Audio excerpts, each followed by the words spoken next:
अब कारण क्या था कि जितने भी अभी तक संत ऋषि में ऋषि हुए हैं वो अज्ञानी थे, तत्व ज्ञान से अपरिचित थे, वो परमात्मा को निराकार मानते थे और इसी आधार से सभी ने परमात्मा की सतीथि को जाना था।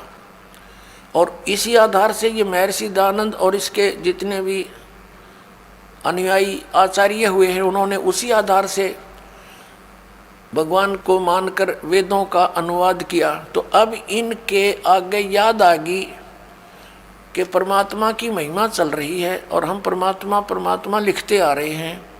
आगे चल के क्या देखा कि परमात्मा सशरीर है और मनुष्य दृश्य है, तो उनका भगदड़ मच गई। उन्होंने परमात्मा लिखना बंद कर दिया, पुरुष लिखना शुरू कर दिया। पुरुष माने भी प्रभु होता है संस्कृत में और हिंदी में, क्योंकि पुरुष जो है परमात्मा है, मनुष्य दृश्य है और उसने पुरुष को अपने जैसा रचा है मनुष्य को, इसलिए इनको भी पुरुष कहने लगे। तो यहाँ इन्होंने थोड़ी सी अपनी जो चतुरता दिखाई है कि कोई समझ ना ले कि भगवान साकार है। देखो ऋग्वेद मंडल नंबर 9 और सूक्त 1 और मंत्र नंबर 6 तक तो इन्होंने ठीक लिख दिया, हे परमात्मा की महिमा है। और 7 में गड़बड़ शुरू कर दी। उस पुरुष को जो ऊपर चलता रहा भगवान, उसको पुरुष लिख दिया, यहाँ लिखना था उस परमात्मा को।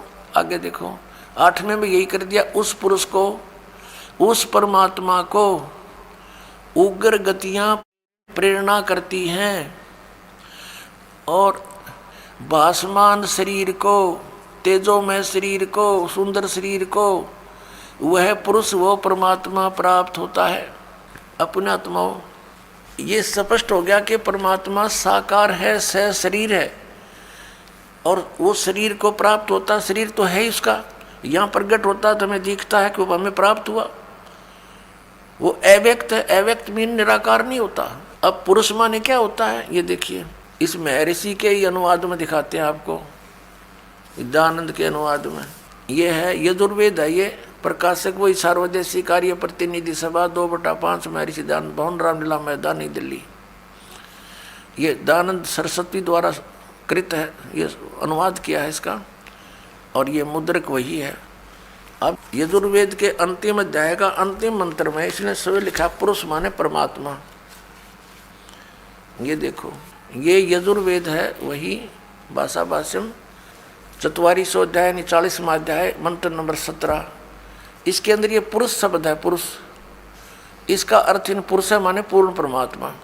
बस इतना ही लेना हमने, पुरुष माने क्या होता है, पूर्ण परमात्मा। अब हम फिर आते हैं उसी ऋग्वेद पर, वहाँ से सिर्फ इतना ही लिया हमने, ये वही ऋग्वेद पर आगे हम। अब इसके मंडल नंबर 9 सूक्त 1 के और मंत्र नंबर हम 8 पर आते हैं। उस पुरुष को यानी उस परमात्मा को, पूर्ण परमात्मा को उग्र गतियां प्रेरणा करती हैं और भासमान शरीर को वह पुरुष प्राप्त होता है। वह परमात्मा भासमान शरीर को यानी सुंदर शरीर को प्राप्त होता है, जिसमें 3 प्रकार से दूसरों का वारण माने धारण पोषण करने वाला मधु में शरीर मिलता है, जिसमें 3 प्रकार से दूसरों का वारण माने कल्याण करने वाला मधु में शरीर मिलता है। 3 प्रकार के शरीर के द्वारा परमेश्वर पूर्ण ब्रह्म सत्य पुरुष कबीर साहब अपनी आत्माओं को कंट्रोल करता है, संभालता है, धारण पोषण करता है, कल्याण करता है। एक शरीर से एक रूप में परमात्मा वहाँ स्थिर रहते हैं सतलोक में और सिंहासन में बहुत बड़े गुम्बज के अंदर विराजमान है। उनके एक रोम में, रोम माने बाल होता है, एक रोम में समझो, रोमकूप में समझो, इतना तेज है, करोड़ सूर्य मिला दे, करोड़ चंद्रमा तो भी फीकी रोशनी रह जाए उन सब की, इतना तेजों में शरीर है भगवान का, बहुत विशाल शरीर है। दूसरे प्रकार का शरीर वो शिशु रूप धारण करके प्रत्येक युग में एक लीला करता है और एक जनसाधारण जैसी भूमिका करता है, अपने हाथों से निर्वाह करके दिखाता है। और ये सिद्ध करने के लिए कि परमात्मा पाने के लिए विशेष आडंबर और घने धन की आवश्यकता नहीं है, गरीब से गरीब व्यक्ति भी सत भक्ति करके मोक्ष प्राप्ति कर सकता है। और उस दौरान परमात्मा अपनी तत्वदर्शी संत की भूमिका भी करते हैं।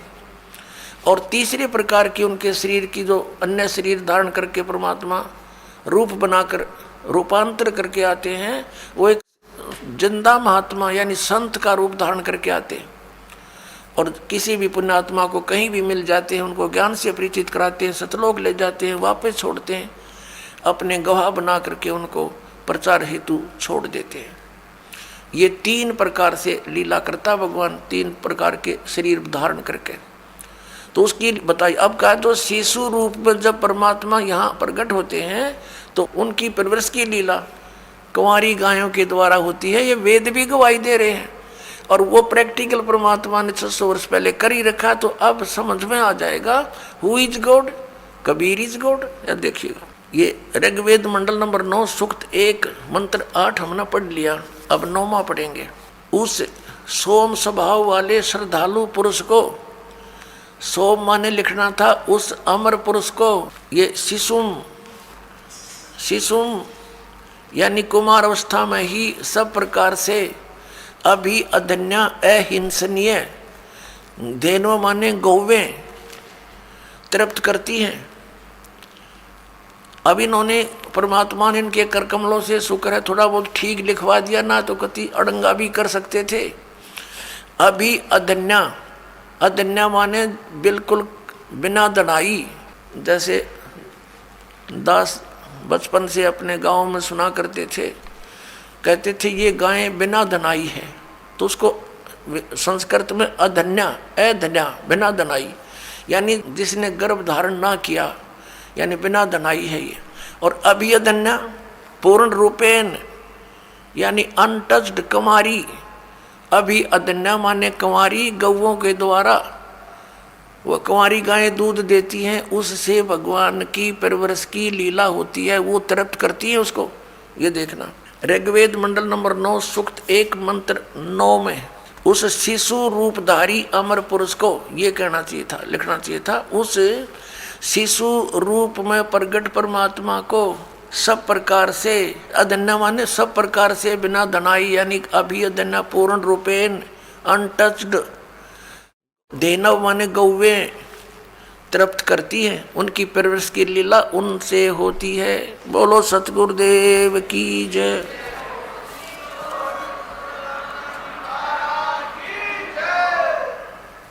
अपनात्मा इस प्रकार परमात्मा की लीला को और परमाणु को देखकर हम बहुत आसानी से समझ सकते हैं कि कौन है वो सुप्रीम गॉड, वो सर्वशक्तिमान परमात्मा कौन है। वो उत्तम पुरुष है तो अन्य है, वो कौन है। तो वो कबीर देव है, वो कबीर साहिब है जो बनारस में काशी में धानक रूप जुलाहे रूप में लीला की और अपने तत्व ज्ञान का प्रचार किया। अच्छी आत्माओं से मिले, उनको भी परमात्मा से परिचित करवाया। किन किन को मिले, अब वेद में थोड़ा सा और हिंट देते हैं आपको कि वो परमात्मा अन्य रूप में भी, जैसे साधु रूप बनाया और कहीं भी प्रकट हो गए, किसी पुण्यात्मा को मिले, उनको सत्य से परिचित कराया और फिर उस महापुरुष ने फिर परमात्मा के गुण उस परमात्मा द्वारा दिए गए ज्ञान के अनुसार सब जगह गाए। ऋग्वेद में थोड़ा सा हिंट और देते हैं आपको। यही ऋग्वेद, इसमें 3-4 श्लोक और दिखाते मंत्र आपको। फिर आज का सत्संग प्रारंभ होगा, ये भूमिका बनाई जा रही है, देखिएगा। ऋग्वेद वही मंडल नंबर 9-10, प्रकाशक हैं सार्वदेशिक आर्य प्रतिनिधि सभा, महर्षि दान भवन, रामलीला मैदान, नई दिल्ली। और महर्षि दान सरस्वती कृत, मुद्रक है Prince offset printers 1510 Pataudi house Daryaganj नई दिल्ली। अब इसके अंदर आपको दिखाते हैं ऋग्वेद मंडल नंबर 9 सूक्त 86 का मंत्र 26 और 27। ऋग्वेद मंडल नंबर 9 सूक्त 86 86 और मंत्र 26। इसमें क्या लिखा कि यज्ञ करने वाले यजमानों के लिए परमात्मा सब रास्तों को सुगम करता हुआ उनके विघ्नों को मर्दन करता है, उनके संकटों का नाश करता है और उनको पवित्र करता हुआ अपने रूप को सरल करता हुआ। क्योंकि सतलोक में परमात्मा का रूप बहुत तेजों में है। एक रोमकूप में करोड़ सूर्य मिला दे, करोड़ चंद्रमा, वो भी फीकी रोशनी रहे, इतना तेजों में शरीर है भगवान का। यदि वो एज इट इज यहाँ आ जाए तो हमारी आंखें बंद हो जाए, हम देख नहीं सकते कुछ भी, दूर से ही। भगवान तो बाद में आएगा, उसका प्रकाश पहले आ लेगा, तो उस प्रकाश से हम परमात्मा को नहीं देख सकते। इसलिए अपने रूप को हल्का तेज पुंज का सरल बना के वो हमारे सामने प्रकट होते हैं। जैसे काशी में जुलाहे रूप में हुए, वो परमात्मा पूर्ण ब्रह्म है। देखना, अपने रूप को सरल करता हुआ वह कांति में परमात्मा।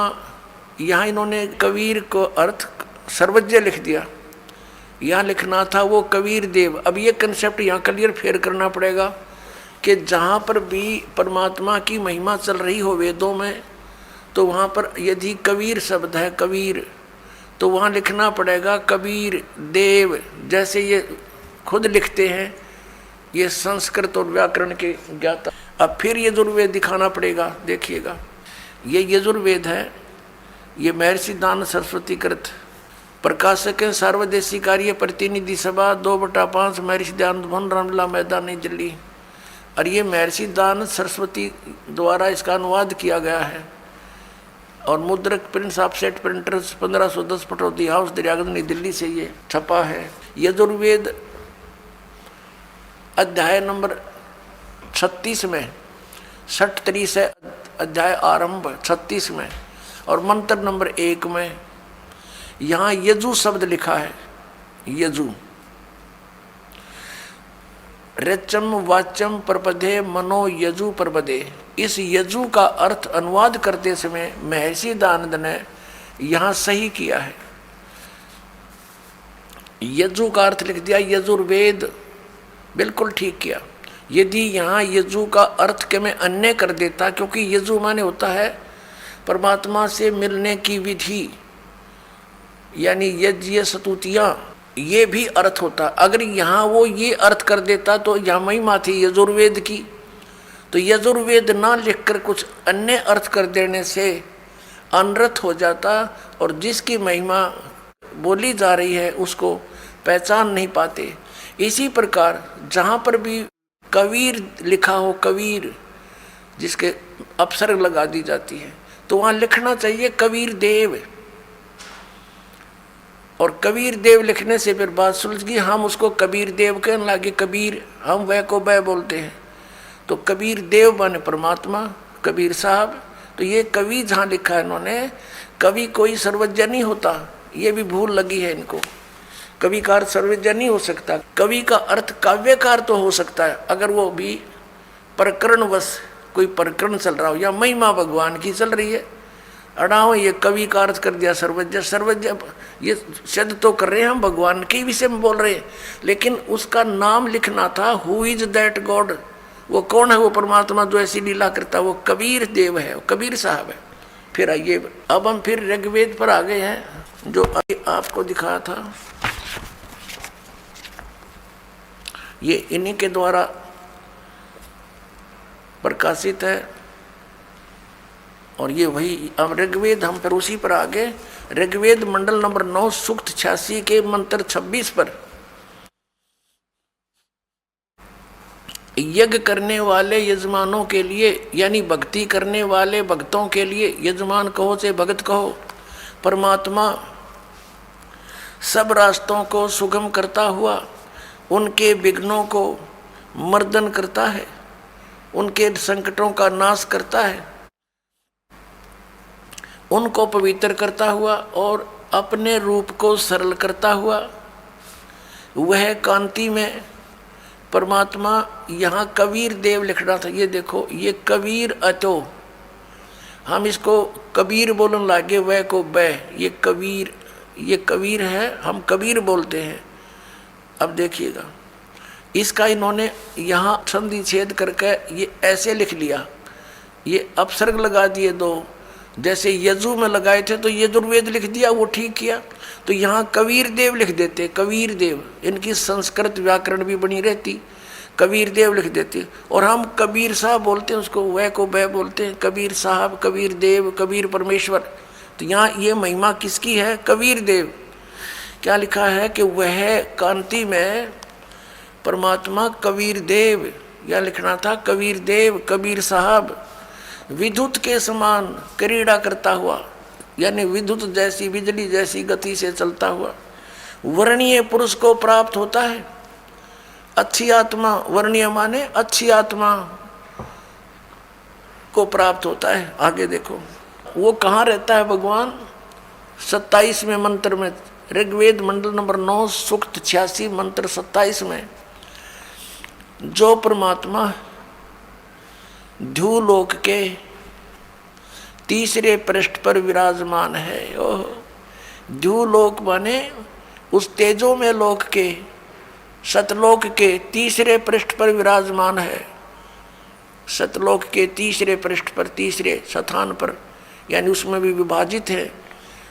टॉप मोस्ट प्लेस पर स्वयं परमात्मा विद्यमान है और नीचे अन्य सृष्टि है, सभी इसी प्रकार सृष्टि है जैसे यहाँ पर है।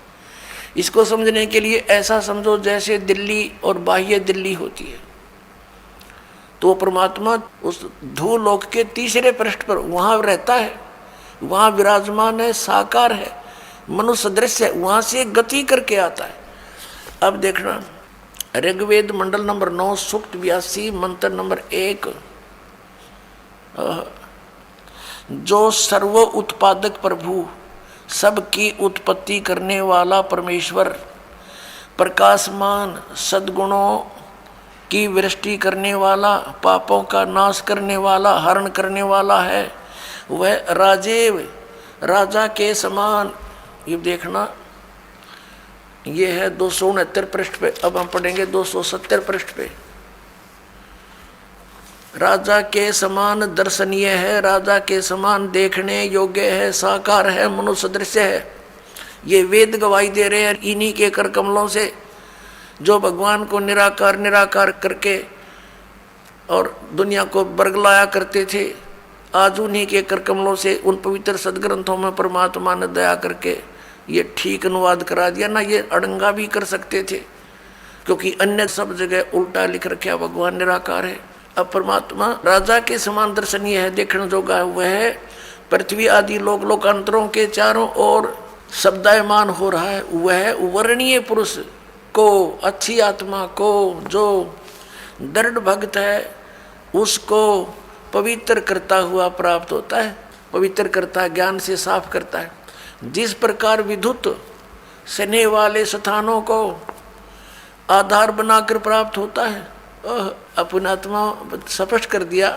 जैसे कैसा अच्छा प्रमाण दिया है वेद में कि जैसे आकाशीय बिजली किसी धातु को आधार बनाकर ही उस पर अट्रैक्ट होती है, उसी पर आके गिरती है, अन्य पर नहीं गिरती। तो ऐसे ही परमात्मा उन्हीं पुण्यात्माओं को मिलता है जिनसे वो आकर्षित होता है, जो दृढ़ भक्त होते हैं, जो उनकी बातों को श्रोधार्य करके फिर दृढ़ता के साथ अन्य पुण्यात्माओं को सुनाते हैं। पहले कांस्य धातु के बेले थाली हुआ करते, और जब वर्षा के सीजन में हमारी दादी जी कहती थी हमारी माताओं से कि बाहर आंगन में कांसी की थाली रखी है, बेला रखा है, इसको अंदर रख दो, नहीं तो बिजली गिर जाती है कांसी धातु पर। ये विशेष अट्रैक्शन होता था। अमूमन जहाँ भी ऐसा संयोग होता था वो कांसी की धातु पर ही गिरती थी। कहने का भाव ये है कि वेद ने ये प्रमाणित किया है, एक एग्जाम्पल दिया है कि वो परमात्मा उन पुण्यात्माओं पर ऐसे अट्रैक्ट होता है, उन्हीं को ही मिलेगा वो जो दृढ़ भक्त होते हैं। जैसे आकाशीय बिजली, आकाशीय विद्युत अपने उस धातु पर ही गिरती है, उसको आधार बनाकर ही नीचे आती है। आगे देखो वो क्या करता है फिर आकर के।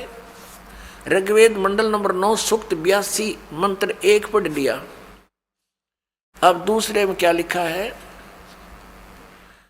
कि हे परमात्मन, उपदेश करने की इच्छा से आप, ज्ञान देने के उद्देश्य से आप महापुरुषों को प्राप्त होते हो, अच्छी आत्माओं को मिलते हो, और आप अत्यंत गतिशील पदार्थ के समान यानी बिजली की जैसी गति से हमारे आध्यात्मिक यज्ञ को प्राप्त होते हो। आप यह लिखना था, आप कबीर देव हैं, सर्वज्ञ लिख दिया। आप कबीर देव हैं, कबीर साहब हैं। हम कबीर साहब बोल रहे हैं, उन्हें कबीर देव। अब शुद्ध स्वरूप हैं, हमारे पापों को दूर करके हे परमात्मा, हे अमर परमात्मा, हमको सुख दे। अपने आत्माओं पवित्र वेदों को पूरा विश्व मानता है कि ये परमात्मा के यथार्थ ज्ञान से युक्त है। और परमेश्वर ने कहा है 600 वर्ष पहले कि वेद मेरा भेद है, मैं ना मिलूं वेदन के माही,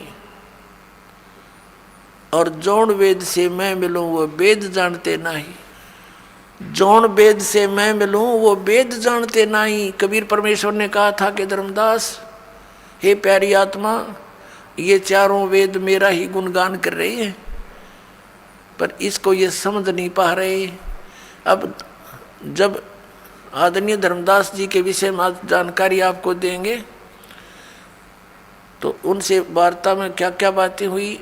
जब धर्मदास जी ने सचखंड देख लिया और वापस आए, परमात्मा को सतलोक में देखा, सारे ब्रह्मांडों के कंट्रोलर के सिंहासन पर उत्पत्तिकर्ता के रूप में। और उससे पहले आदरणीय धर्मदास साहिब जी हिंदू धर्म में जन्मे, एक लाला जी सेठ के घर जन्म था, बहुत धनी व्यक्ति थे। वो भगवान श्री राम श्री कृष्ण जी पर आसक्त थे, इन्हीं को सुप्रीम पावर माना करते थे, क्योंकि हमारे आदरणीय शंकराचार्यों ने यही ज्ञान फीड कर रखा था पवित्र हिंदू धर्म के पुण्यात्माओं में कि राम और श्री कृष्ण ये सुप्रीम पावर हैं, ब्रह्मा विष्णु महेश ये अजर अमर हैं।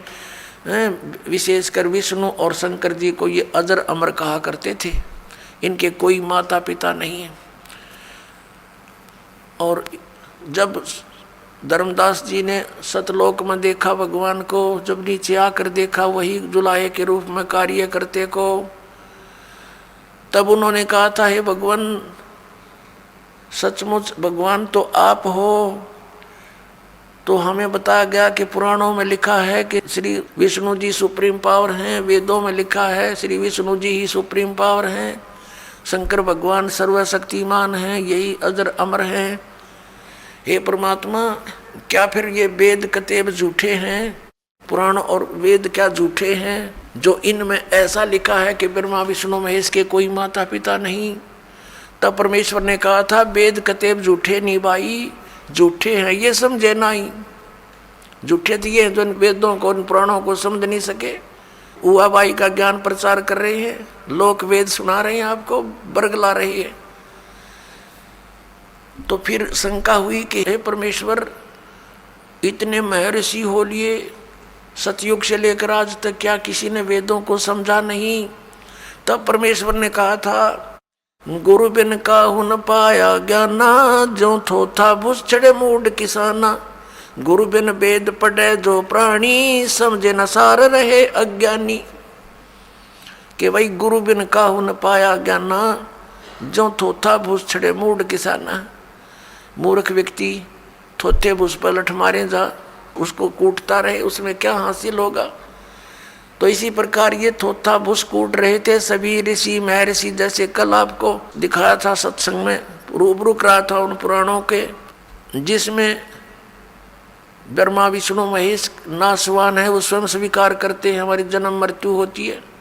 तो परमात्मा ने कहा था, गुरु बिन काहू न पाया ज्ञाना, जो थोथा भूस चढ़े मूड किसाना। और गुरु बिन वेद पढ़े जो प्राणी, समझे ना सार रहे अज्ञानी। तो ये सभी अज्ञानी रहे अभी तक। परमात्मा आए थे गुरु रूप में, वो गुरु थे, वो सतगुरु थे। अब नकली गुरु घने हो गए, इसलिए सतगुरु कहना पड़ा। अब नकली सतगुरु भी नरे हो गए, तो अब सतगुरु की पहचान कराने के लिए प्रमाण दिखाने पड़ रहे हैं दास को कि हु इज सतगुरु। ये नकली सतगुरु, इन कख का पता नहीं, नाम धर रहे सतगुरु जगत गुरु। तो पुण्यात्माओं, अब आप स्वयं शिक्षित हो गए और स्वयं हम निर्णय करेंगे परमात्मा कौन है, कैसा है। हम किसी की लोकवेद पर आधारित अब नहीं रहेंगे, वो तेरे दिन रह लिए। अब ये सारी भूमिका जो दास ने बनाई है, वेदों ने प्रमाणित कर दिया, वो परमात्मा अच्छी आत्माओं को आकर मिलता है, उनको ज्ञान देता है, यथार्थ ज्ञान देता है। तो इससे सिद्ध हो गया कि पहले उनके पास ज्ञान नहीं था, इसलिए तो यथार्थ ज्ञान देने भगवान आए स्वयं। ना तो वेद किताब पढ़ने वाले बहुत ज़्यादा थे, तो सदग्रंथों को वो समझे नहीं, उनको समझाने के लिए ही परमात्मा आते हैं। तो परमेश्वर ने कहा था, गोता मारूं स्वर्ग में जा बैठूं पाताले, कह कबीर ढूंढता फिरूं अपने हीरे मोती लाले। परमेश्वर ने कहा था कि गोता मारूं स्वर्ग में और नीचे जा बैठूं पाताल, अपने हीरे मोती अच्छे अच्छे लालों को ढूंढता फिर रहा हूं। और फिर क्या बताया है कि जो जन मेरी शरण है ताका हूँ मैं दास, गेल गेल लाग्या फिरूं जब तक धरती आकाश।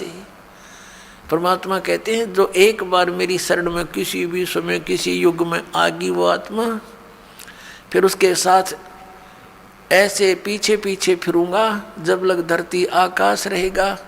या तो वो पार हो जाएगा, नहीं फिर भी उसको कभी ना कभी शरण में लेकर के दोबारा उसको ज्ञान दूंगा, शरण में लूंगा, ज्ञान बताऊंगा। तो क्या बताया है, ज्यों बच्छा गऊ की नजर में यों साईं को संत, भक्तों के पीछे फिरे वो भक्त वत्सल भगवंत। जैसे गाय को अपना बच्चा होता है, चारा भी चर रही होती है और नज़र अपने बच्चे पर रहती है। कोई कुत्ता वगैरह या दूसरा कोई पशु उसके निकट आता है तो चारा चरती चरती भी एक दृष्टि रखती है और फूं करती है, उसको भगाती है कि मेरे बच्चे से दूर हो जा। तो कहते हैं, जो बच्छा गऊ की नज़र में न्यू साईं को संत, और भक्तों के पीछे फिर वो भगत वत्सल भगवंत। तो पुण्यात्माओं, इस अज्ञान को हटाने के लिए परमेश्वर स्वयं आते हैं कि परमात्मा कौन है, वो कहाँ रहता है और कैसे वो स्थान प्राप्त हो सकता है जहाँ जाने के बाद साधक फिर लौटकर संसार में नहीं आते। अब आप जी ने देख लिया, वेद क्या गवाही देते हैं कि वो परमात्मा अपने उस तीसरे मुक्ति धाम में वहाँ रहता है, वहाँ से चलकर आता है, अच्छी आत्माओं को मिलता है, उनको ज्ञान देता है। उसी आधार से ये गुण है उस परमात्मा के, वो ऐसी लीला करता है। उसी लीला के अंतर्गत कलयुग के अंदर वो परमेश्वर किन किन महान आत्माओं को मिले। आदरणीय धर्मदास साहिब जी बांधवगढ़ वाले को, आदरणीय मलुकदास जी, आदरणीय नानक साहिब जी सिख धर्म के प्रवर्तक को, आदरणीय दादू साहिब जी, आदरणीय गरीबदास साहिब जी गांव छुड़ाने जिला झज्जर हरियाणा वाले को, आदरणीय घीसा दास साहिब जी गांव खेखड़ा जिला मेरठ उत्तर प्रदेश वाले को। इन महापुरुषों के विषय में तो दास को जानकारी है और अन्य बहुत से महापुरुषों को वो ऐसे मिलते हैं। आदरणीय नामदेव जी को भी मिले थे, आदरणीय हजरत मोहम्मद जी को भी मिले थे। हजरत मोहम्मद जी ने परमात्मा के ज्ञान को स्वीकारा नहीं था, बाकी सभी महापुरुषों ने परमात्मा के ज्ञान को स्वीकारा था। अब क्या कहते हैं, हम मोहम्मद को वहाँ ले गए, कबीर परमेश्वर कहते हैं सतलोक ले गए, इच्छा रूपी वहाँ नहीं रहो, उल्ट मोहम्मद मैल पठाया, गुज बीरज एक कलमा लाया, रोजा बंग नमाज दई रे, बिस्मल की नई बात कही रे। अब क्या बताते हैं कि हम इस हजरत मोहम्मद को भी लेकर गए थे, क्योंकि सभी आत्मा उस एक का परमात्मा की है, अल्लाह कबीर की है, उस परम अक्षर ब्रह्म सत्य पुरुष की है। वो चाहते हैं कि अच्छी आत्माएं जिनके पीछे काफ़ी लोग लगे हुए हैं उनको और सच्चाई बता दूं तो ये उनको समझा देंगे और जल्दी मेरे शरण में ले आएंगे। लेकिन यहाँ परमात्मा की जो बात सिरे नहीं चढ़ पाई। तो क्या बताते हैं परमात्मा ने फिर आकर बताया कि हे मुसलमानों, तुम हजरत मोहम्मद के नाम पर जो ये बिस्मिल करते हो, ये बिस्मिल करने की बात उन्होंने नहीं कही। उन्होंने क्या बताया, रोजा बंग नमाज दई रे, बिस्मिल की नई बात कही रे। नबी मोहम्मद ना गोश्त खाया, हजरत मोहम्मद ने, नबी मोहम्मद ने मांस नहीं खाया, मांस नहीं खाया। कहते हैं अरस कुरस पर अल तकत है, खालिक बिन नहीं खाली। और वो पैगंबर पाक पुरुष थे साहिब के अब्दाली। वह पैगंबर तो पुण्यात्मा थी, वैसे जुल्म करें थे जैसे तुम कर रहे हो। मांस खाते हो, गऊ काट दी, जोटे की टालना, बकरे खा लिए, मुर्गे खा लिए हैं। उनको दीदार कहाँ है जो काटते हैं गला बिराना, दूसरे का गला काटते हैं, उनको काम परमात्मा मिलेगा। नबी मोहम्मद नमस्कार है कि नबी मोहम्मद आदरणीय महापुरुष थे और राम रसूल कहाया, वो भगवान का अल्लाह का दूत कहलाया। और 1,80,000 को सौगंध जिन नहीं कर चलाया। हजरत मोहम्मद जी के 1,80,000 अनुयायी हुए थे उस समय, और वो पाक साफ थे, सब बुराइयों से दूर थे, ब्याज तक भी नहीं लेते थे, वो किसी के साथ खून खराबा नहीं करते थे, ये मना किया हुआ था, उन्होंने सिद्धांत बना रखा था। नबी मोहम्मद नमस्कार है, राम रसूल कहाया, 1,80,000 को सौगंध जिन नहीं कर चलाया। अरस कुरस पर अल तकत है, खालिक बिन नहीं खाली। और वो पैगंबर पाक पुरुष थे साहिब के अब्दाली। वो तो परमात्मा की कृपा पात्र थे, उन्होंने ऐसा जुल्म नहीं किया। तो परमात्मा कहते हैं मोहम्मद को हम वहाँ ले गए हो, इच्छा रूपी वहाँ नहीं रहे हो, उल्ट मोहम्मद महल पठाया, गुज बीरज एक कलमा लाया, रोजा बंग नमाज दई रे, बिस्मिल की नहीं बात कही रे। कहते मारी गऊ शब्द के तीरम, ऐसे होते मोहम्मद पीरम। और शब्द फेर जवाई, वो जीव रखा हंसा रखा, गोसत नहीं बाख्या, ऐसे पीर मोहम्मद भाई। कि हजरत मोहम्मद ऐसे सिद्धि युक्त थे, उन्होंने एक बार शब्द से गाय को मार दिया और शब्द से जीवित कर दिया, उसका मांस नहीं खाया, वो जीवित कर दी थी। और तुम करके दिखाओ जीवित। उस दिन को, जिस दिन हजरत मोहम्मद ने ये लीला की थी, उस दिन को मनाने लग गए। उस दिन ये गुरु गऊ विशेष कर बिस्मिल करते। परमात्मा कहते उन्होंने तो जीवित कर दी थी, वो मांस नहीं खाया था। फिर क्या बताते हैं परमात्मा कहते हैं एक समय हजरत मोहम्मद जी ने वचन से गऊ मार दी और जीवित नहीं हो पाई, क्योंकि जो सिद्धियां प्राप्त हुई थी भगवान से, वो उसकी 1-2 करामात दिखाने से फेल होगी। तो कहते फिर हम मोहम्मद याद किया रे। परमात्मा कहते हैं फिर हजरत मोहम्मद ने मुझे याद किया। जब ये जीव अपने सामर्थ्य से हार लेता है तो परमात्मा को याद करता। जब हम मोहम्मद याद किया रे और शब्द स्वरूपी हम बेग गया रे, मुई गऊ हमने बेग जिवाई, तब मोहम्मद का निश्चय आई। तुम कबीर अल्लाह दरवेशा और मोहम्मद का फिर गया अंदेशा। हजरत मोहम्मद से जब गाय जीवित नहीं हुई तब कहते हैं हम अल्लाहु अकबर को पुकारा, तो शब्द स्वरूपी हम बेग गया रे। हम तुरंत गए लेकिन अन्य को दिखाई नहीं दे रहे थे, हजरत मोहम्मद को दिखाई दे रहे थे।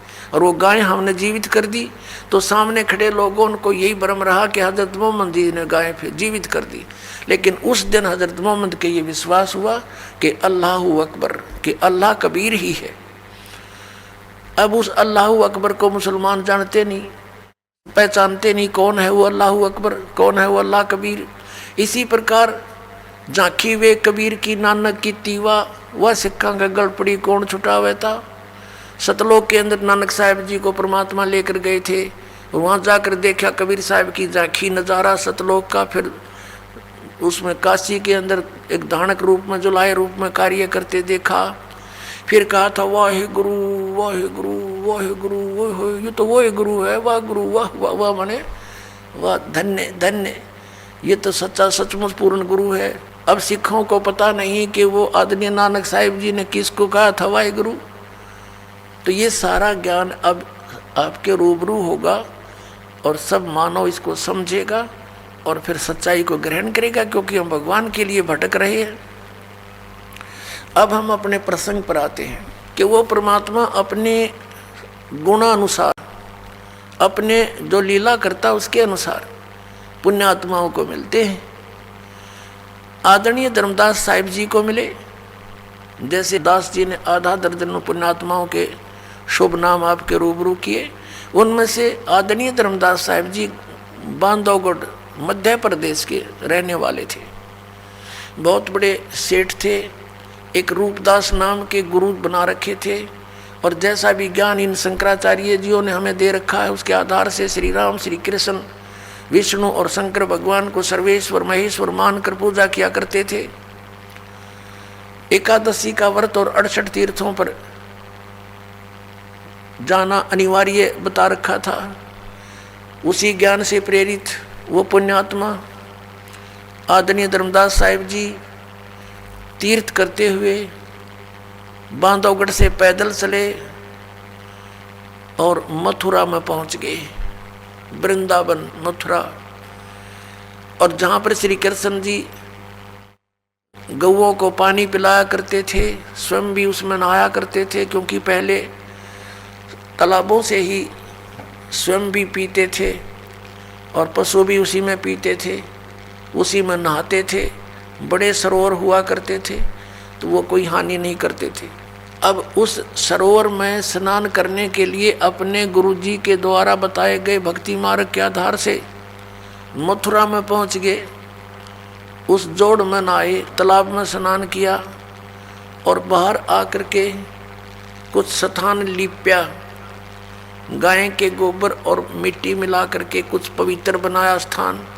उस पर बैठकर अपना नित्य कर्म करने लगे, जो भी उनके गुरुदेव ने बता रखा था।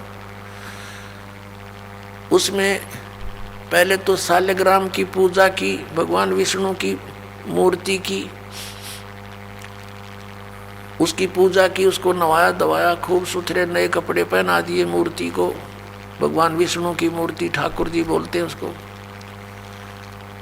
और फिर गीता जी का पाठ करने लगे। उसी समय परमात्मा एक जिंदा महात्मा का रूप बनाकर, जैसा आप जी ने अभी ऋग्वेद मंडल नंबर 9 सूक्त 1 मंत्र 8 और 9 में 8 में आपने पढ़ा कि उस परमात्मा को उग्र गतियां प्रेरणा करती हैं, यानी ऐसी उग्र स्थिति बन जाती हैं कि हाहाकार मच जाती है, धर्म की हानि होती है, सभी व्यक्ति नास्तिकता की ओर अग्रसर हो रहे होते हैं। उस समय परमात्मा एक सुंदर शरीर यानी एक भासमान शरीर को प्राप्त होता है और वहाँ आकर के वो ज्ञान प्राप्त कराता है।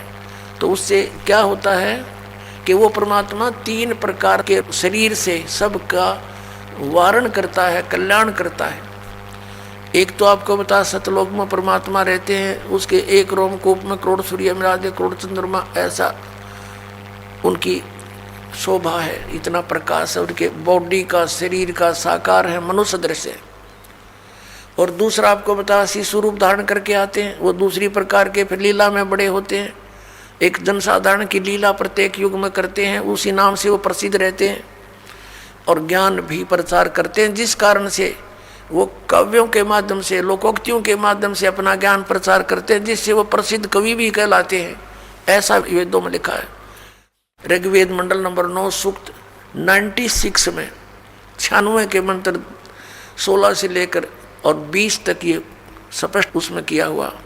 समय के अभाव से आज दास आपको नहीं दिखा सका, फिर कभी दिखाएंगे। और तीसरे प्रकार का ये है कि वो एक कभी भी प्रकट हो जाते हैं, साधु रूप बना लेते हैं, संत जैसी वेशभूषा बनाकर, जिसको लोग ज़्यादा प्रभावित होते हैं, जिससे उस रूप में जाकर प्रकट हो जाते हैं। फिर उनको कैसे डील करते हैं?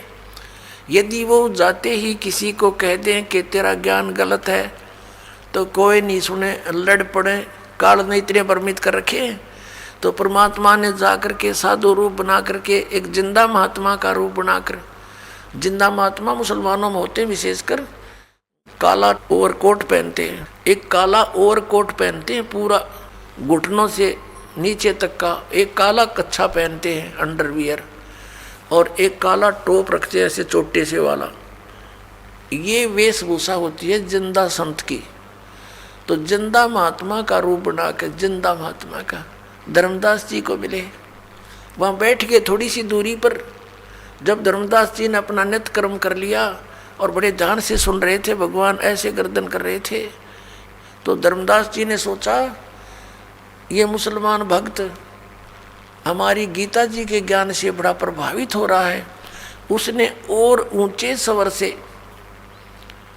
गीता जी का ज्ञान वैसे तो ये संस्कृत पढ़ा करते हैं नित्य पाठ में, जब देखा कि बड़ा श्रद्धालु है और थोड़ी सी दूरी पर इसलिए बैठे कि हिंदू लोग मुसलमानों से नफरत करते हैं कि ये मांस मिट्टी खाते हैं, जीव हिंसा करते हैं, इसलिए विशेषकर ये साधु संत भक्त उनसे दूरी बना कर रखते थे। इस आधार से भगवान के कहीं धर्मदास बेदक ना जा, इसलिए दूर बैठ के अपने आत्माओं काल के द्वारा भ्रमित हम अज्ञानी आत्माओं को कैसे अपनी शरण में लेते हैं, भगवान कैसी लीला करते हैं वो दयालु। ऐसे ऐसे गर्दन हिला रहे थे, ऐसे ऐसे जैसे बहुत अच्छा आनंद आ रहा। तो धर्मदास जी ने अनुवाद भी शुरू कर दिया जैसा अपने गुरु जी से सुना था। जब उसने अपना नित्य कर्म कर लिया सुबह का, परमात्मा ने निकट जाकर थोड़ी सी दूरी बनाकर कहा कि हे महात्मा जी, क्योंकि धर्मदास जी लगभग 60 वर्ष के हो चुके थे, 62-63 वर्ष के उस समय, और उन्होंने अपना जो गुरु बना रखा था रूपदास जी वैष्णव परंपरा के थे। वह उन्होंने गले में कंठी डालने के लिए दी जाती है वैष्णव परंपरा की एक पहचान होती है उपदेशी की, एक तुलसी के मनिए की, तुलसी के लकड़ी के मनिए की मणके की एक ही मणका होता है और सूत में डाला जाता है धागे में। तो उससे पहचान थी वैष्णव महात्मा की। और तिलक ला रखे, जैसे आपने शंकराचार्य लाए देखे ऐसे वही लगा रहे थे। तो वही रूपदास जी भी सरस्वती थे जैसे उनके गुरु जी, तो उसी जैसा वेशभूषा वो स्वयं भी बनाकर एक साधु संत जैसा लग रहा था। तो परमात्मा ने कहा, हे महात्मा जी, आपका ज्ञान अद्वितीय है, मुझे बड़ा आनंद आया है। मैं भटक रहा हूँ, मुझे कहीं मार्ग नहीं मिल रहा, मुझे कोई किसी धर्म मजहब से कोई लेना देना नहीं, मुझे तो अपना कल्याण चाहिए, मुझे कुछ मार्गदर्शन करो। अब धर्मदास जी ने सोचा भाई ठीक है, जब इतनी तड़प है इसके अंदर, फिर वो लगे बताने कि हमारे गुरुदेव ने ऐसे बता रखा है, 68 तीर्थ का तो मैं यात्रा पे निकला हूँ, 68 तीर्थों पे स्नान करूँगा और उनमें से एक तीर्थ हमारा ये मथुरा का ये तालाब भी है, मथुरा भी है। इसके बाद मैं वृंदावन के अंदर गोवर्धन का चक्कर लगाऊंगा। भगवान श्री कृष्ण ने गोवर्धन यानी गिरिराज को हाथ पर उठाया था। और फिर मैं बरसाना जाऊंगा राधा से सिफारिश लवाने के लिए, राधे राधे श्याम मिला दे, क्योंकि राधा जी बरसाने की लड़की थी, श्री कृष्ण से मिलने आया करती थी वृंदावन में, मथुरा में। अब राधा ही मुश्किल से मिल पाया करती किधर वो पीठ के भगवान श्री कृष्ण थे, और ये सिफारिश लुआने जाओ राधा थे, वह राधा ने कृष्ण देखी से बोले आदमी ऐसे भ्रमित कर रखे, राधे राधे श्याम मिला दे, और राधे श्याम मिलाओगी जब वो श्याम मिलेगा, और वो श्याम मिल भी गया तो के किला टूटेगा। हमारे वेद बतावे, गीता बतावे कि इन भगवान से मोक्ष नहीं। और परमेश्वर कबीर जी ने कहा था, गुण तीनों की भक्ति में ये भूल पड़ो संसार, कह कबीर निज नाम बिना कैसे उतरो पार, तीन देव की जो करते भक्ति उनकी कबू ना हो मुक्ति। अब धर्मदास जी बता रहे हैं।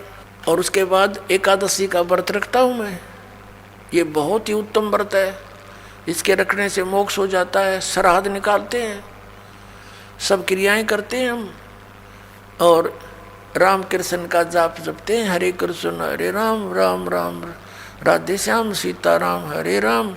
ये हमारे मंत्र हैं, ओम नमः शिवाय।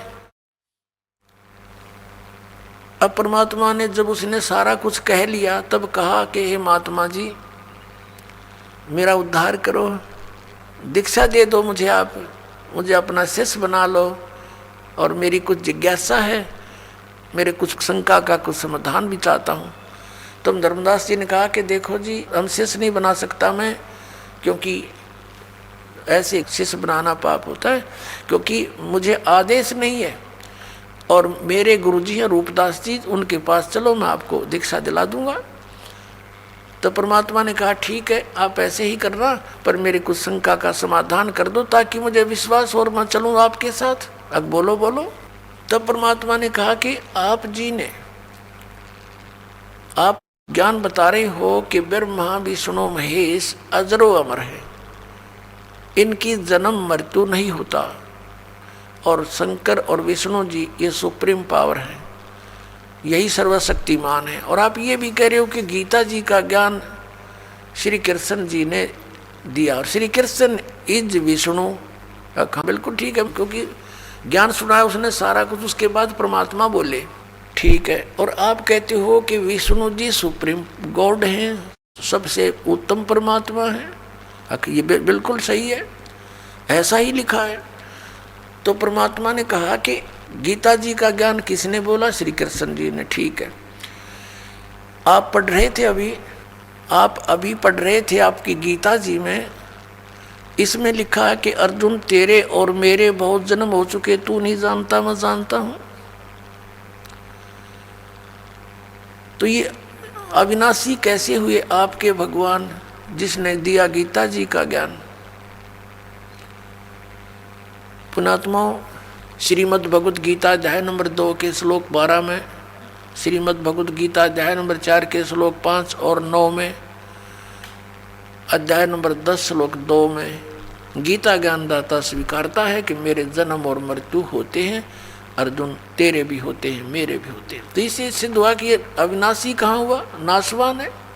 अभी आप कह रहे हो कि 18वें अध्याय के 62वें श्लोक में आप पढ़ रहे थे, क्योंकि धर्मदास जी ने मोटे मोटे यानी मेन से श्लोक बोले, परमात्मा की दया होती है, उसने वही श्लोक बुलवा दिए जो उसकी आंख खोल सके थे। तो परमात्मा ने कहा कि अभी आपने गीता जी में बताया कि हे अर्जुन 18वें अध्याय के 62वें श्लोक में प्रमाण है, तू सर्वभाव से उस परमेश्वर की शरण में जा, उसकी कृपा से तू परम शांति को, सनातन परम धाम को प्राप्त होगा। तो वो भगवान कौन है? और गीता जी अध्याय नंबर 15 के श्लोक 4 में कहा कि तत्वदर्शी संत की प्राप्ति के उपरांत परमेश्वर के उस परम पद की खोज करनी चाहिए, जहाँ जाने के बाद साधक फिर लौटकर संसार में कभी नहीं आते। और जिस परमेश्वर ने सारे ब्रह्मांडों की रचना की है, केवल उसी की भक्ति करो।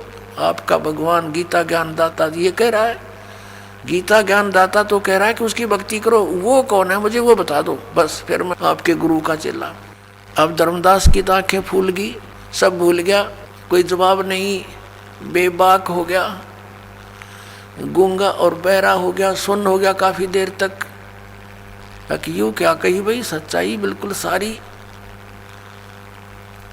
फिर क्या सोचता, क्या कहता है? उसने सोचा बात तो बिगड़ गई, क्योंकि मन काल है और सत्य से परिचित होकर भी ये नहीं स्वीकारने देता, ये पक्का जाल है।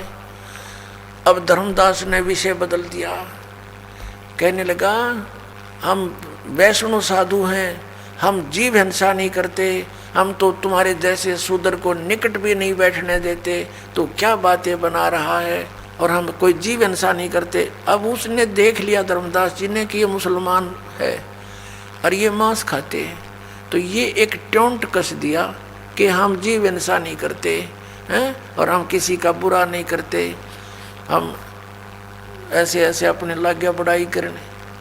अब परमात्मा ने देख लिया काल ना हल्ला इसके अंदर गया नहीं, अंदर ही विद्वान है अभी तो परमात्मा अंतर ध्यान हो गए, एकदम अदृश्य हो गए। जब सामने से अदृश्य हो जा आदमी, कलेजा हिल जा आदमी का दूसरे का, वो एकदम स्तब्ध हो गया, पसीने आ गए धर्मदास जी के। और सोचा अब ये तो कोई फरिश्ता था, कोई देवता था, कोई सिद्ध पुरुष था, और कितनी अच्छी बातें कह रहा था, सारी सच्ची। मतलब बड़ा निकम्मा।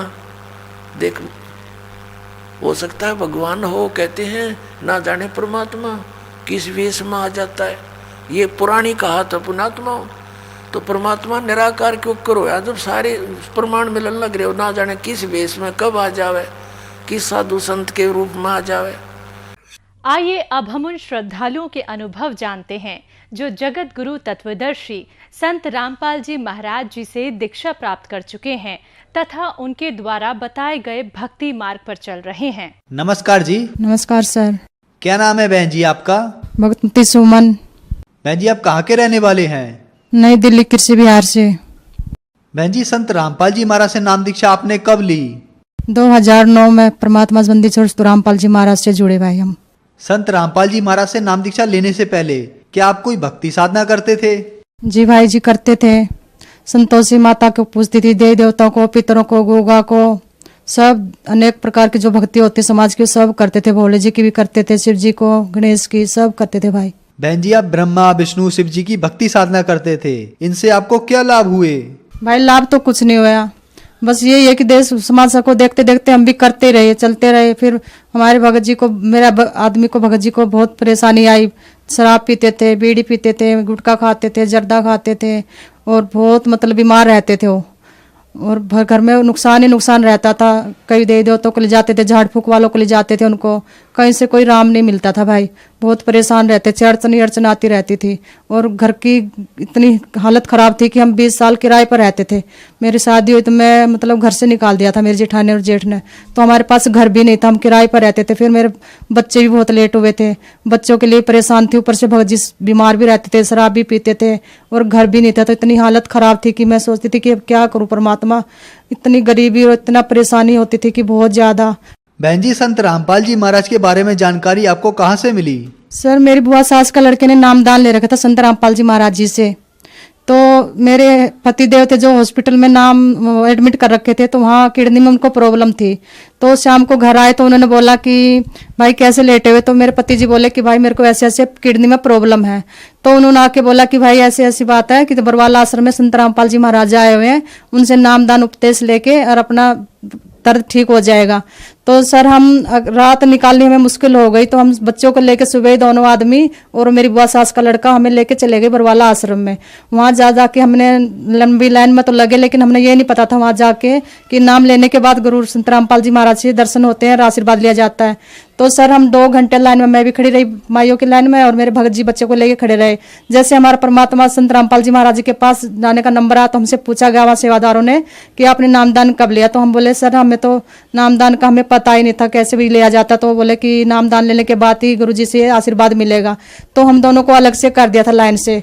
तो फिर हम 2 घंटे लाइन से खड़े रहे। तो फिर वहां जाने के बाद हमारे को सारे नियम पढ़ाए और नामदान सेंटर पर लेके गए। वहां जाने के बाद परमात्मा बंदी छोड़ सतगुरु रामपाल जी महाराज से नामदान लिया। संत रामपाल जी के एक शिष्य जो कि आपके रिलेटिव थे, वो आपके घर आए और उन्होंने आपसे कहा कि संत रामपाल जी महाराज से नाम दीक्षा लो और आपके पति ठीक हो जाएंगे। तो क्या संत रामपाल जी महाराज से नाम दीक्षा लेने के बाद आपके पति ठीक हुए और क्या लाभ हुए आपको संत रामपाल जी महाराज से नाम दीक्षा लेने के बाद? सर मेरे पतिदेव की किडनी ठीक हुई। मोदी हॉस्पिटल वालों ने 2006 से उनको मतलब इलाज करते करते उन्होंने जवाब दे दिया था कि हमारे बस के नहीं, आप घर ले जाओ। तो सर मेरे जो बुआ सास के लड़के आए उन्होंने 2009 में मेरे पतिदेव को नाम दिला संत रामपाल जी महाराज जी से। तो वो सतगुरु रामपाल जी महाराज से नामदान लेने के बाद 2009 में जैसे हमने नाम लिया तो 2-3 महीने के बाद ये किडनी बिल्कुल ठीक और मालिक ने बंदी छोड़ सतगुरु रामपाल जी महाराज ने उनको जीवन दान दिया। उसके बाद सर मेरे बेटे को सांप ने घर में काट लिया था और सांप ने काटने के बाद मेरा बेटा बंदी छोड़ सतगुरु रामपाल जी महाराज की दया से बच गया है। सर मेरे पति दारू भी पीते थे, बीड़ी भी पीते थे, गुटखा भी खाते थे, मीट भी खाते थे और मारते पीटते भी थे और घर से भी निकाल देते थे और बच्चों को भी मतलब ध्यान इतना नहीं देते थे। तो संत रामपाल जी महाराज जी से इतनी बड़ी दया हुई तो सारे नशे पते सब छूट गए मालिक की दया से और मालिक की भक्ति करते बंदी छोड़ सतगुरु रामपाल जी महाराज जी की। और सर एक बार मेरा एक्सीडेंट भी हो गया था, इतना गैप आ गया था मेरी हड्डी में, यहाँ पे पैर में, घुटने में। तो सर डॉक्टर ने बोल दिया था कि ऑपरेशन होगा। ऑपरेशन तो मैं नहीं करवाती थी, मैंने सोचा कि मैं संत रामपाल जी महाराज जी से एक बार बरवाला आश्रम में चली जाती हूँ। तो मेरे पति देव बोले कि तेरे को कौन लेके जाएगा लंगड़ी लूली को? तो मेरे जेठ के लड़के ने नाम ले रखा था। तो कहने लगा चाची मैं तुझे लेके चलता हूँ। तो मैंने कहा कि ऑपरेशन करवाऊंगी। तो सर मैं ऑपरेशन के आश्रम में आशीर्वाद लेने के लिए मालिक से संत रामपाल जी महाराज जी के पास गई। तो मैंने गुरुजी से बोला कि गुरुजी ऐसे ऐसे मेरा एक्सीडेंट हो गया। तो गुरुजी बोले कि बेटा ऑपरेशन नहीं होगा, टोकन लेके नाम सिद्ध करवा ले जा। तो सर मैं वहाँ से नामदान लेके और वापस अपने पैरों पर चल के आई यहाँ से, लेके मेरा पूरा पैर पर प्लास्टर था। तो सर मेरा ऑपरेशन भी टला, मालिक की ऐसी दया हुई बंदी छोड़ के, वो भी मेरा टल गया बंदी छोड़ की दया से। और सर मेरे पास घर नहीं था, मैं किराए पर रहती थी, 20 साल हो गए थे। और मेरे जेठ जिठानी रोहतक में रहते, मेरी जैसे शादी हुई तो मेरे को घर से निकाल दिया था। मेरे सास ससुर मेरी नंद और हम 4 आदमी थे, घर के 5 थे, पांचों के पांचों हम किराए पर रहते थे। और मेरे पास कोई घर बनाने की कोई व्यवस्था नहीं थी। और मालिक ने मेरे को फिर बंदी छोड़ सतगुरु रामपाल जी महाराज ने घर भी दिया, बच्चे भी दिए और सरकारी नौकरी भी दे दी। और मालिक ने बंदी छोड़ सतगुरु रामपाल जी महाराज के नाम लेने से इतनी मेरे ऊपर दया हुई बंदी छोड़ की कि आज मेरे पास 20-25 सारे मतलब बंदी छोड़ ने सब कुछ मेरे को दे दिया बंदी छोड़ ने। और मेरे बेटे का एडमिशन हुआ तो गीता कॉलोनी में यहाँ दिल्ली में। तो हम बोल रहे थे कि मैं उस टाइम बीमार रहती थी, तो मैंने सोचा कि मेरे बेटे का सुबह की शिफ्ट में हो जाए एडमिशन। तो सुबह की शिफ्ट में प्रिंसिपल कहने लगी कि आपका सुबह का में नहीं होगा, दोपहर में होगा। तो सर हमने मेरे बेटे का पहली बार फर्स्ट टाइम में 10वीं बेस पे हमने फॉर्म भरा था। तो फॉर्म भरने के बाद बोले कि वे इसका नंबर आता है तो ठीक है, नहीं तो फिर इसका सुबह की शिफ्ट में कॉमर्स में करते हैं, साइंस में नहीं करेंगे। साइंस में हम बोलते थे कि प्रिंसिपल तो मैडम हमारे बच्चे का सुबह का शिफ्ट में कर दो, शिफ्ट में तो नहीं करा उसने। तो कहली नहीं होगा तो आपका शाम में करूंगी। मैं मना कर दी कि मेरे तो बच्चा बीमार रहता, मैं बीमार रहती हूँ तो वैन कौन जाने छोड़ने के लिए, 2 वैन कहाँ से आएंगी। तो सर मालिक ने बंदी छोड़ सतगुरु रामपाल जी महाराज ने ऐसी दया करी तो पहला फर्स्ट पेपर बच्चे का 10वीं बेस पे भरा था हमने कंप्यूटर इंजीनियर में। और बंदी छोड़ सतगुरु रामपाल जी महाराज ने ऐसी दया करी 10,000 बच्चों बच्चा फर्स्ट आया और बच्चे का कंप्यूटर इंजीनियर में एडमिशन हो गया। बंदी छोड़ ने ऐसी दया करी मेरे ऊपर। सर एक लाभ और मुझे अभी अभी नया हुआ है। तो मैं 5-6 महीने से मेरे कान में प्रॉब्लम आ गई थी ऐसी अचानक से ही। तो कान में पस आती थी, बहुत दर्द होता था। तो मैं सफदरजंग में गई तो वहां बोले कि आपके कान में छेद है, पर्दा गल चुका है। तो सर मेरे भगत जी कहने लगे मेरे पतिदेव कि आप यहाँ सुनाई नहीं होती है तो मोदी हॉस्पिटल में आपको ले चलता हूँ। तो सर वहां भी मैं 3-4 महीने दौड़ती रही। तो वहां भी मेरे को मतलब वो भी बोले कि कहने लगे कि आपको ऑपरेशन होगा। तो सर जो मेरे घर वाले थे वो मेरे पतिदेव को टॉर्चर करते रहते थे कि दिल्ली में आप ऑपरेशन करवाते हो, पैसे आपके ऑफिस से मिल जाते हैं इसलिए करवाते हो वहाँ पे, और ये जल्दी से ठीक नहीं होती। कि हमारे कहने से आप जिंदल हॉस्पिटल में चलो, कि वहाँ पे मेरे भाई ने ऑपरेशन करवा था कि वो ठीक हो गया। तो सर ये मेरे पतिदेव उनके कहने से मुझे वहाँ पे ले गए। वहाँ ले जाने के बाद सर मेरे को 3-4 महीने मेरा इलाज चलता रहा। तो मेरे को 24 अक्टूबर को मेरे को डेट दी गई थी ऑपरेशन की। तो सर मैं 22 तारीख को 22 को मैं चली गई वहाँ पे अक्टूबर को हिसार में। 23 को मैं रात को एडमिट हुई। सर तो रात को डॉक्टर जैसे आए तो मेरे को एडमिट कर लिया गया था। तो उन्होंने मेरा कान चेक किया तो कहने लगे कि आपको ऑपरेशन की जरूरत नहीं पड़ेगी, अगर आप चाहे तो घर जा सकते हो और दवाई आप थोड़ा बहुत ले लेना और आप आगे देख लेना। तो बंदी छोड़ सतगुरु रामपाल जी महाराज ने मेरे ऊपर किसी असीम कृपा की, दाता ने बंदी छोड़ने कि मेरा ऑपरेशन टाल दिया मालिक ने बंदी छोड़ने। बहन जी आपके साथ इतने सब लाभ हुए, आपके बेटे को जीवन दान मिला, उसको सांप ने काट लिया था, उसके बावजूद उसको कुछ नहीं हुआ। आपके पति की किडनी ठीक हुई, आपके पति ने नशे छोड़ दिए, उसके साथ साथ आपकी आर्थिक स्थिति भी ठीक हुई तथा आपके कान के ऑपरेशन को भी संत रामपाल जी की दया से टाल दिया। इतने सब लाभ होने के बाद जो श्रद्धालु आपको सुन रहे हैं, आप उन्हें क्या संदेश देना चाहोगे?